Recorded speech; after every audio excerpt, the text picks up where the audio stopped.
You guys have the third camera, please. Right, armor is completely clear. He's in blue. He's in blue. 5 biggest do's and don'ts in this video. We can't always talk about don'ts. Gotta bring some positivity up.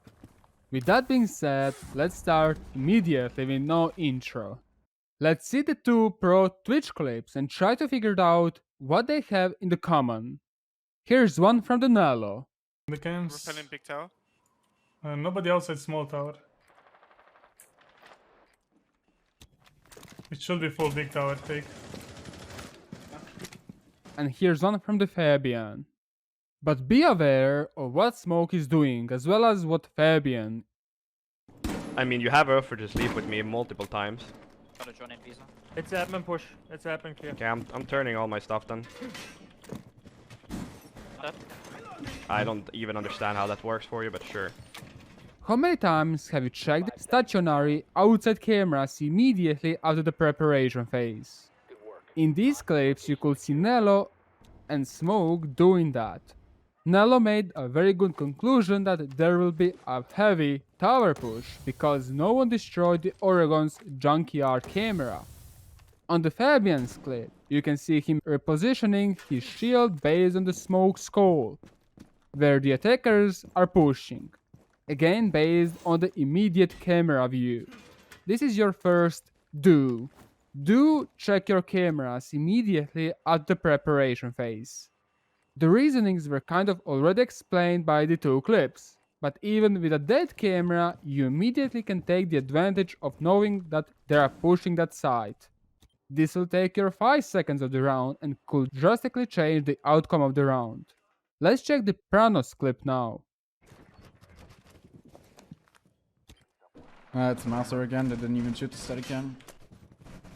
Genix, can you place an ADS in the doorway? Yeah. Let's take a clip and try to figure it out what possibly is wrong.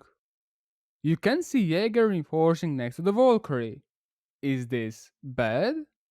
I don't know because I don't know their dry runs. However, in your ranked match, don't reinforce next to anyone anymore. This sounds very basic, but from my streams where I'm doing live rank, scrim, face it and similar match reviews, to submit your own, check the pinned message down below. There were more often than not someone reinforcing the clubhouse garage walls whilst another guy was already reinforcing the left one. Let the guy reinforce all 4 panels. You can reinforce something else.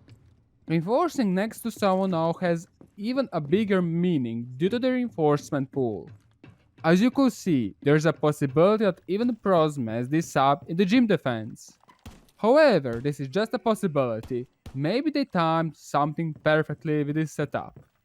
Let me ask you a question. Is reinforcing between the objectives a good or a bad thing? Luckily for you, whenever I ask the question, it is usually that there is no wrong answer. Reinforcing between objectives is fine as long as you do not fully reinforce it. This tip is more for the less experienced people that are being constantly told to never reinforce the walls between the sides. Most objectives requires reinforcement between the sides. One of the biggest examples is definitely coastline on hookah pool. You always want to have a reinforcement in the middle of these 3 walls, because you want to play behind the bomb in the hookah. So, do reinforce between the objectives. Do not reinforce all walls between the objectives.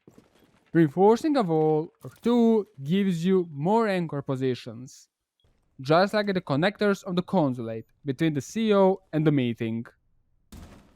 Let's go for another pro clip, and I will pause it by the end for 5 seconds so you can try to think why am I finding the following clip very important. You guys have the third camera, please. Right, armor is completely clear. He's in blue. He's in blue. In this clip, you could have seen Fabian not trying to drone the guy in the blue, as that way he will lose the intel. On the other hand, he put the drone inside of the church so the dead people can call if blue person pushes or not. Let me do a quick analysis of the clip. Notice how Sledge is in the dirt, and we'll very soon be able to see the arsenal door from the blue.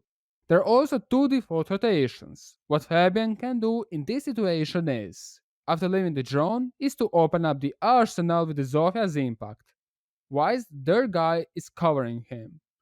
The main mission over here should be now to move the planter to the arsenal, which can be done by a full rotation or let Fabian use two concussions in blue while Sledge is getting in and planting somewhere by the boxes.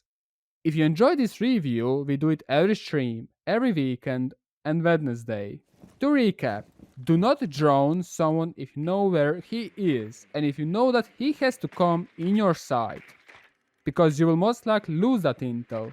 Rather let your teammates take the vision of him. But do drone thoroughly. In the same clip, you could see how Fabian and Sledge could have simply played for retrades and not to drone, but instead they went for a smart move, to drone. Interested in joining a Discord where we talk about the juicy tips and tricks, Pro League and the other stuff?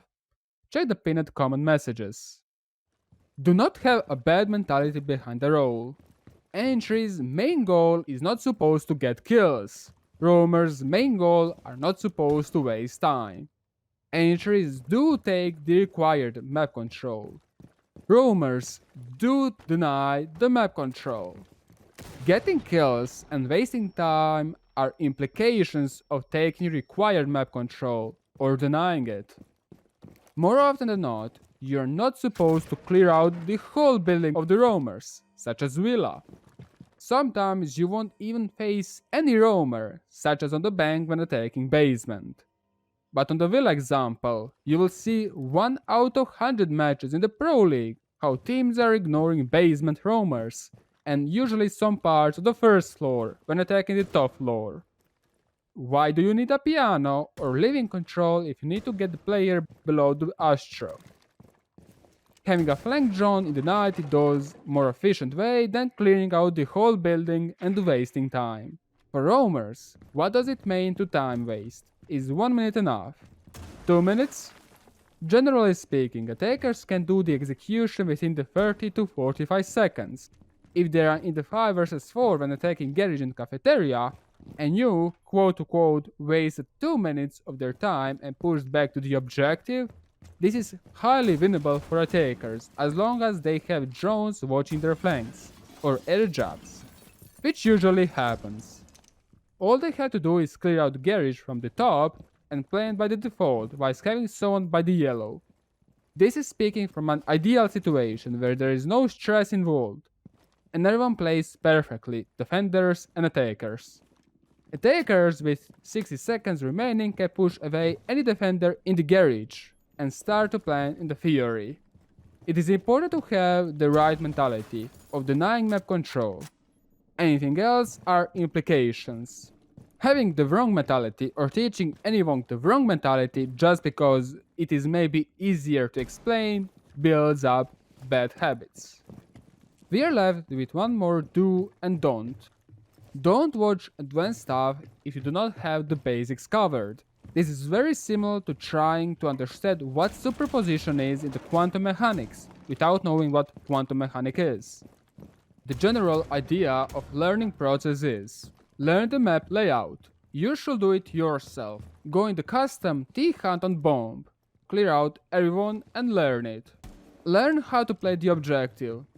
Learn the roles, and finally learn the unique angles, spawn peaks, etc. You cannot understand how to play an operator if you don't know how to play the map. Which walls will you destroy the thermite if you don't know where the default stuff is?